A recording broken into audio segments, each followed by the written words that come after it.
right, so let's continue with some of the upper body. I'll try to connect the arms to the rib cage for you, and before I do that, I'll have to explain, which is something that is not commonly understood until you have seen it, that the only bony connecting place, the only joint between the arms and the rib cage, the rest of the body, is actually the collarbone, the bottom of your neck. So in order to find where to draw the arms, I might often start with the collarbone.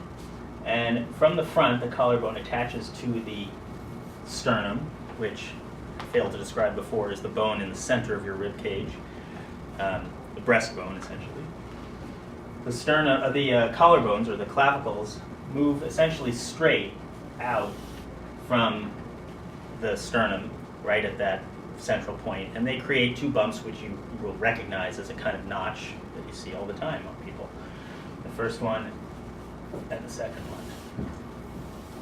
Now these clavicles are not straight, they're in an S-curve, which you can see if you were looking down on them. So I will just point out that if you were looking down on these bones, they would actually appear to be more like this.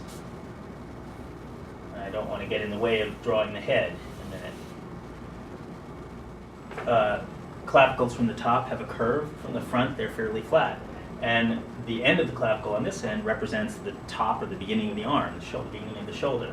So I like to draw the arms in as simple a way as possible, which, if you haven't already guessed, I also like to do everything the easiest, laziest possible way, because why do extra work that's just going to confuse you?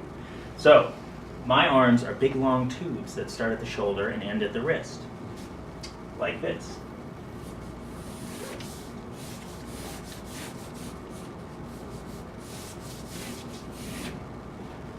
Arm.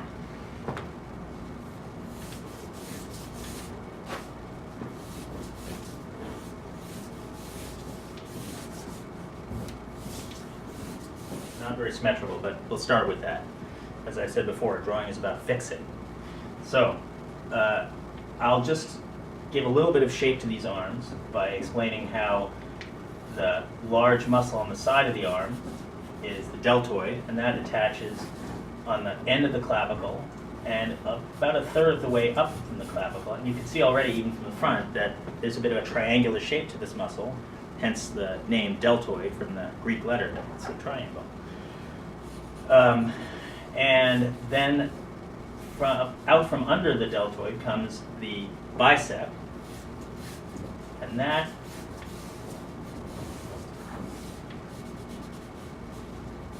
appears out from underneath the deltoid, attaching further up on the humerus bone and the shoulder blade, which is unnecessary to think about right now. But there's the deltoid, or the biceps. And then the arm expands a bit as it encompasses the muscles on that move your fingers on each side of the arm.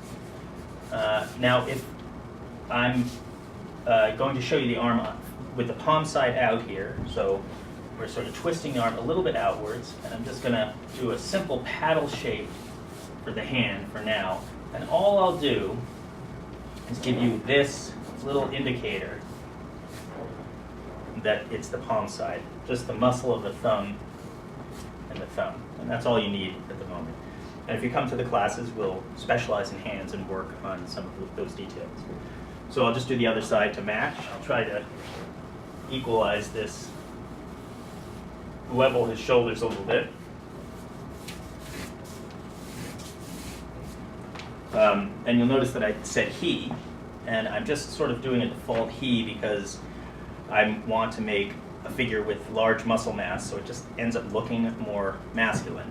But we often talk about the differences anatomically and in shape and in movement and so forth between the genders, and that's something we can do in more detail during the classes.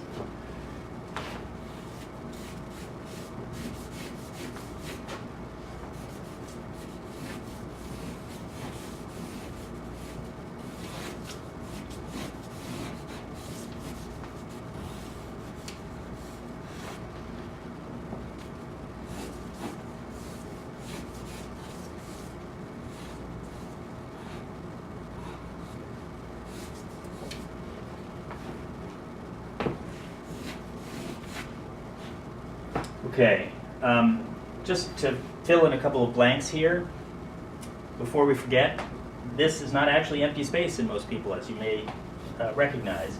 So just to show that these are actually the abdominal muscles with the center line and the all-important belly button, which, simple and small thing that it is a great landmark to use for expressing the direction and position of the torso in space. So I like to place the belly button pretty much central to that square or rectangle. And you may notice diverse placement of that belly button on different models and different people, and that's fine.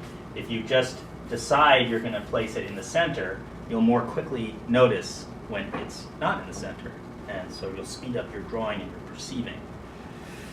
I'll put the external oblique muscles on just very simply. They come down from the ribs and just pile up over the top or the crest of the pelvis on the side, and we'll see them again when we do a side view.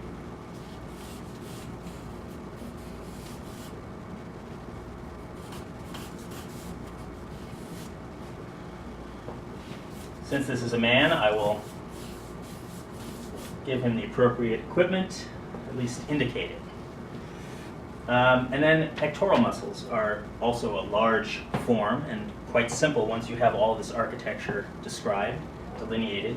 They just start at they actually attach to the sternum in the front, and they also attach to the collarbone or clavicle to about a halfway across, and then they disappear under the deltoid and over the biceps.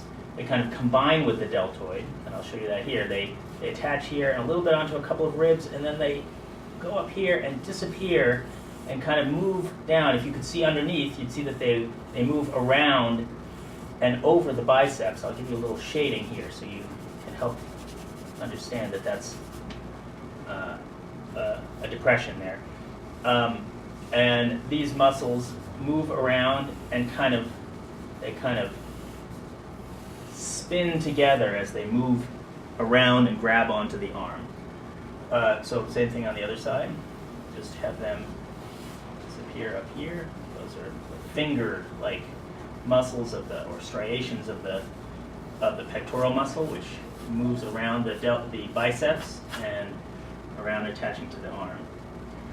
This leaves a kind of characteristic, well, give the deltoid a little more description, a kind of characteristic empty space here and here, which is really seen as a depression, a kind of divot in the chest in a lot of positions that you'll see a figure in, and it's a nice indicator and a very expressive part of the chest and the body, so it's something to keep in mind. Now let's move to the head and the shoulders.